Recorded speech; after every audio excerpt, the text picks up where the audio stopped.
John Rockefeller, notable hombre de negocios y filántropo, suele ocupar un lugar central en las teorías de la conspiración. Su dedicación y sentido de los negocios sentaron las bases del sueño americano.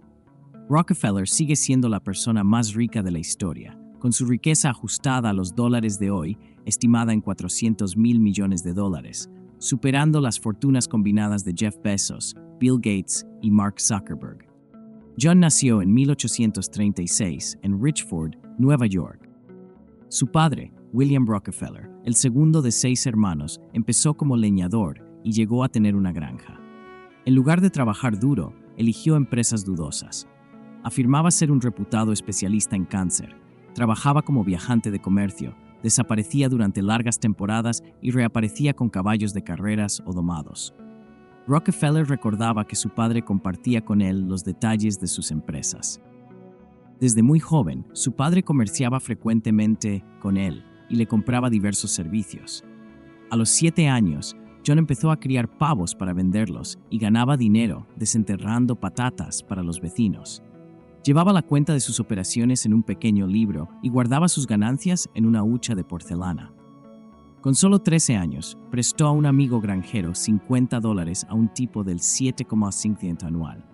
El futuro multimillonario heredó de su madre la creencia en el trabajo duro y la austeridad estricta. Era profundamente religioso y formaba parte de una congregación baptista. Con una familia numerosa y las empresas de William Rockefeller a veces fracasando, a menudo tenía que ahorrar dinero. En 1853, la familia Rockefeller se trasladó a Cleveland, Ohio. Siendo uno de los hijos mayores, John Rockefeller buscó trabajo. A los 16 años dominaba las matemáticas y había terminado un curso de contabilidad de 3 meses en Cleveland. Después de buscar trabajo durante 6 semanas, fue contratado como ayudante de contabilidad en Hewitt & Tuttle, una pequeña empresa inmobiliaria y de servicios. John demostró rápidamente su competencia y cuando el gerente se marchó, Rockefeller fue rápidamente elegido para hacerse cargo. El salario ofrecido al empleado de 18 años se fijó en $600 anuales, mientras que su predecesor había recibido $2,000. Sintiéndose indignado, Rockefeller dimitió rápidamente, marcando este como su único trabajo biográfico. Por esa época, el empresario inglés John Morris Clark buscaba un socio comercial que invirtiera $2,000 en capital para poner en marcha. Rockefeller ahorró $800, pidió prestado el resto a su padre a un interés del 10% y el 27 de abril de 1857 se convirtió en socio menor de Clark, Gardner & Co. Pierce. En el segundo año de la Guerra Civil, Gardner abandonó el negocio y la empresa se convirtió en Clark & Rockefeller. Gracias a los suministros militares, Clark & Rockefeller se convirtió en una empresa fuerte con ingresos sustanciales. Inicialmente, la empresa se centró en el transporte de petróleo y parafina. El mercado en expansión atrajo a los socios. A finales de 1850, se perforó en Pensilvania el primer pozo petrolífero de Estados Unidos.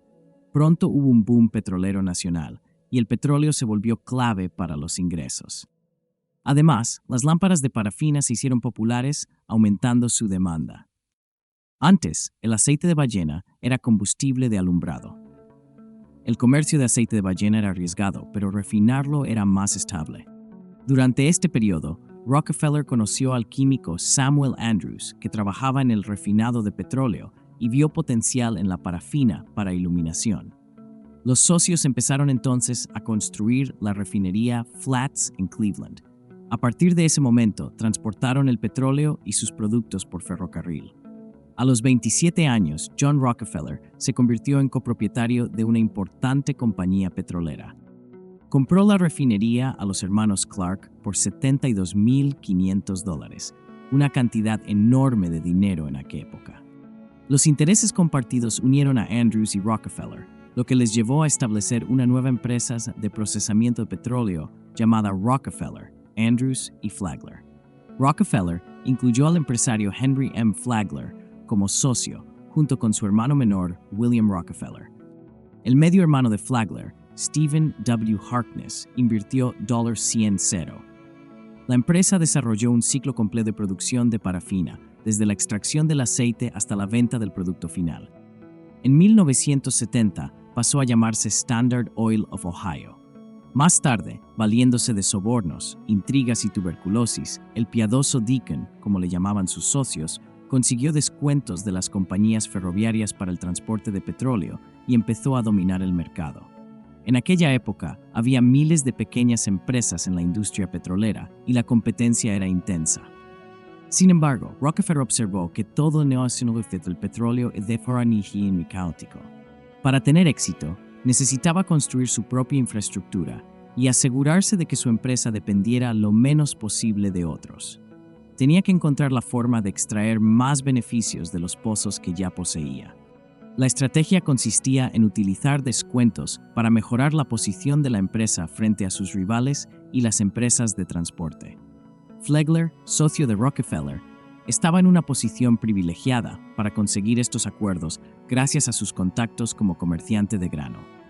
Los descuentos del 15% permitieron a Standard Oil bajar los precios de forma significativa en comparación con otras refinerías de Ohio. Además, con la ayuda de su socio, el químico Samuel Andrews, Rockefeller maximizó la eficiencia de la producción, minimizando los desperdicios. Mientras otros perdían hasta el 40% de su petróleo vertiéndolo a los ríos y creando grandes pilas de lodo. Rockefeller extrajo eficazmente la mayor cantidad de parafina del petróleo y estableció un próspero comercio de fuelóleo y vaselina. En 1872, la empresa se había posicionado como líder en la industria de refinado de Estados Unidos, produciendo 10 barriles diarios. Al mismo tiempo, la parafina se volvió uno de los productos más demandados del país. El negocio, bien organizado, empezó a generar grandes beneficios, y Standard Oil fue comprando otras compañías petroleras y pequeñas empresas. No obstante, Rockefeller quería más. Su objetivo era que todos los trenes que transportaban mercancías en América llevaran su parafina. Manipuló hábilmente los intereses de las compañías ferroviarias para su propio beneficio. Durante ese periodo, los ferrocarriles privados compitieron ferozmente por el tráfico y crearon un cártel para gestionar las tarifas de flete. La Saffron Improvement Company se estableció junto a otros transportistas de Standard Oil. Los miembros del cártel recibían un trato especial como grandes transportistas que manejaban grandes volúmenes. Esto permitió a Standard Oil pagar menos que sus rivales. Los descuentos en el transporte alcanzaron hasta el 50%. A veces, Rockefeller pagaba 10 centavos por barril, mientras que sus competidores pagaban 35 centavos. Flagler y Rockefeller siguieron comprando refinerías rivales, aumentando la eficacia de sus negocios, exigiendo descuentos en el suministro de petróleo, subcotizando a los competidores y cerrando acuerdos secretos en menos de 4 meses. En 1872, durante lo que se conoció como la conquista de Cleveland o la masacre de Cleveland, Standard Oil adquirió 22 de 26 competidores locales. En 1874, un competidor clave no pudo hacer frente al desafío: Charles Pratt U.M. Company, una importante refinería de Nueva York dirigida por Charles Pratt y Henry Rogers, fue adquirida por Rockefeller. Una vez que pasó a formar parte de Standard Oil, la empresa se expandió rápidamente. Desarrolló sus propios oleoductos, vagones cisterna de ferrocarril y sistemas de reparto a domicilio. Al mantener bajos los precios del petróleo, desalentó a sus competidores y puso sus productos al alcance del hogar medio. Para expandir su presencia en el mercado, a veces vendía productos a pérdida. La empresa invirtió mucho en ciencia e innovación, creando más de 300 productos derivados del petróleo, como alquitrán, pintura, vaselina y goma de mascar. A finales del siglo XIX, refinaba más del 90% del petróleo crudo en Estados Unidos. Standard Oil logró casi el control total del refinado y comercialización del petróleo en el país mediante integración vertical y horizontal. No obstante, las prácticas monopolísticas de la corporación la convirtieron en objetivo de periodistas y políticos, impulsando el movimiento antimonopolio. En 1880, el New York World calificó a Standard Oil como el monopolio más despiadado y codicioso del país. En aquella época, muchas legislaturas complicaban registrar una empresa en un estado y operar en otro. En consecuencia, Flagler, Rockefeller y Pickford poseían cada uno numerosas sociedades distintas, y cada una de ellas operaba en un solo estado. lo que complicaba bastante la gestión global. En 1882, sus abogados idearon una nueva forma societaria para centralizar sus activos, lo que dio lugar a la creación del Standard Oil Trust. Este trust se convirtió en una corporación de corporaciones y su tamaño y riqueza llamaron cada vez más la atención. 9 socios, entre ellos Rockefeller, dirigían 41 empresas bajo el fideicomiso, dando a Standard Oil un aura de invencibilidad, derrotando siempre a competidores, críticos o enemigos políticos. Rockefeller se convirtió en el hombre de negocios más rico e influyente del mundo, aumentando constantemente sus beneficios cada año. Su imperio americano contaba con 20 pozos, 6 500 kilómetros de oleoductos, 5 vagones cisterna de ferrocarril y más de 100 empleados. En un momento dado, su porción del petróleo refinado del mundo superó el 90%, pero a finales de siglo había disminuido al 80%. En respuesta, Flagler y Rockefeller tuvieron la idea de emitir certificados para el petróleo almacenado en los oleoductos de Standard Oils. Los estibadores comenzaron a comerciar con estos certificados, creando el primer mercado de futuros del petróleo. Este mercado ha sido crucial para fijar precios al contado. A finales del siglo XIX, el 85% del petróleo mundial aún venía de Pensilvania, pero los pozos de Rusia y Asia comenzaron a entrar al mercado global. Robert Noble fundó una refinería en los ricos y económicos yacimientos rusos e introdujo el primer oleoducto y petrolero del mundo. Los Rothschild de París también se sumaron a la financiación de Noble. Se encontraron yacimientos adicionales en Birmania y Java. Además, la invención de las bombillas eléctricas empezó a desafiar el dominio de la parafina en el alumbrado. La Standard Oil se adaptó expandiéndose por Europa, impulsando la producción de gas natural en Estados Unidos y produciendo gasolina para automóviles. Considerada hasta entonces como un subproducto, Standard Oil trasladó su sede a la calle 26 Broadway de Nueva York, convirtiendo a Flagler y Rockefeller en destacados miembros de la comunidad. Sin embargo, el Estado empezó a combatir el trust. Tras convertirse en presidente en 1901, Theodore Roosevelt inició numerosas demandas antimonopolio contra el Standard Oil Trust.